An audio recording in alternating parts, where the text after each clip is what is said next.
Even though I walk through a dark and dreary land, there is nothing that can shake me. She has said she won't forsake me. Good evening. Welcome to Voices in the Wilderness. My name is Pastor Lorraine Bouffard. I'm the Bishop of the Diocese of Connecticut for the American Ecumenical Catholic Church. It is my privilege this evening to welcome a person who is a 30-year Rotarian. His membership is in Manchester. Yes. His name is Rick Lawrence, and he is an architect by profession. Yes. So welcome on the show. Thank you very much.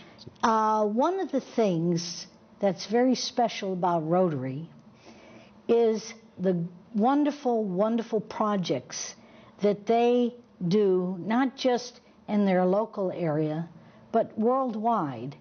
I found out about a year ago, having another Rotary club on, it was the Rocky Hill, I believe, or Wethersfield. And I found out that Rotary is an international organization, and as of this time, it has practically eradicated polio because of the contributions that it has made in seeing that people throughout the world have received the vaccine. Now, they're on to a new project here. And the Connecticut Rotarians, not all of them, but some of the clubs, and yours in particular, have taken on a new project. And do you want to kind of tell us what the new project is? Well, I'd be glad to, and it's a pleasure to be here. The project that we worked on had to do with bringing clean water to a very remote indigenous Mayan community in Guatemala, in Central America. And as you mentioned, the Rotary focus of eradicating polio is almost complete. There are only 4 countries left in the world and where polio is still endemic. So Rotary has felt that with that almost resolved, the next major goal is to try to bring clean water to everybody in the world. So your club started in the country or in Central America, right? And you picked Guatemala. I did, and the reason I did was my family and I were vacationing in March of 2006, and Rotary is extremely strong and the largest and oldest volunteer service organization for one main reason, and that is they require you to attend a certain percentage of meetings every year. Mm-hmm. And the point is that no matter where you go in the world, you can go to a Rotary club and you get credit for making up. So you don't have to always be at your home club. When I was in Guatemala, I made up at the Rotary Club of Antigua, which is the old capital, and it's outside of the current capital, Guatemala City, by about 40 kilometers. And when I was there, I got some business cards and struck up some friendships. And when I returned to my home club in Manchester, the next meeting, I was told that one of the key features that the current district governor wanted to do in our district was to have every club in our district, which is northern Connecticut and western Massachusetts, get involved with a water project. And the second initiative that she had tried to do was to get clubs to band together to work on projects rather than individually so that our money goes further.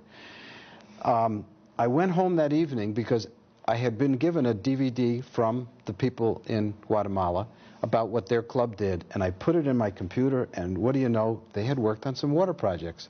So I got in touch via email with the Rotarians, and they told me that their club was just out of manpower and woman power to be able to do more work, and they just couldn't take on any more projects. So they gave me the name of a nonprofit that had been working in Guatemala since 1967 called Bearhorst Partners for Development. It It was founded by Dr. Carol Bearhorst. I'll use the initials BPD because it's a little simpler to say. And from that, let's say, lead, I wrote to them via email, and BPD said they'd love to team up with us. One thing led to another, and therefore we had BPD essentially perform all of the work. They put a budget together. We had this all approved by the Rotary Club in our area. The 6 clubs together all got behind the project, and then I started going to other clubs and making a PowerPoint presentation because of my familiarity with Guatemala and what the budget would be. And before long, we had 11 clubs. And the initial budget that they had asked for was about $18,000 to $20,000, and we raised $24,000. Now, I think we have a slide of the actual country of Guatemala, and if I can ask that that be shown, it's... Okay, it's... so now you picked a village to do the project. BPD found the village because of the amount of dollars we thought we could raise and the size. Is that village shown on the map? Yes, it is. In red, some of the viewers might be able to read the word of Cohomacha. That's how it's pronounced. We're going to have to say that again. Cohomacha. Yes. Now, you know, you're talking about a water project. What do you mean exactly? In other words, you have a place where there's no water, or there's water and there's something wrong with it? Or what do you mean by a water project? Okay, the village people found a piece of land that had a well on it, and the government in the district, San Martin Jilopateque, decided that that would be adequate. They tested it, and so they took the water from the well, and then they were going to extend it into the village. But they needed equipment, they needed supplies, and they needed a lot of manpower to do this. So at the time we started the project, the villagers had to walk 45 minutes each way to get fresh water. And I think for an American, if you think what you do when you get up in the morning, if you had to walk 45 minutes to brush your teeth, that's tough. Yes. I think you have a slide, don't you, showing 2 little girls carrying water in water pots? Well, that's, I think, a little further on, but this is some of the people we visited in the village. They were dressed up. They really looked in their Sunday best.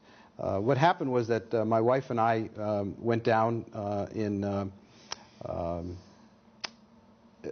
to visit the project when it was under construction, and the people from BPD made arrangements for us to visit the village. And these slides show their dress. One of the things I'd like to emphasize, because we've been to Guatemala 3 times, is the one word I use that describes that country different from all of the other Central American countries is color. Color. Color. Everyone wears their, if you would call it, native or traditional weavings. And the people know what part of the country they're from based on the type of weaving. So for hundreds of years, maybe thousands, these indigenous Mayans have used certain colors, greens, reds, purples, and they can identify where they're from. And it's not put on for show for tourists. So even the men wear some very colorful satchels and whatnot. So these are some of the girls that we were greeted when we went into the village. We thought, my wife and I thought we were going to have about a half-an-hour presentation, see the village, hopefully see the school. We had brought some things with us to make a presentation. And that would be it. Well, the ceremony went on for 2 hours, and it was not boring in any way. Is that you holding something there? Yes, it is. This was the first order of business, I guess we could say. I'm in the middle of that, to the left, holding a plaque that we had prepared that has all the names of the 11 Rotary clubs from the greater Hartford area who contributed money. It's written in Spanish, and it indicates that the funding for the water system improvements were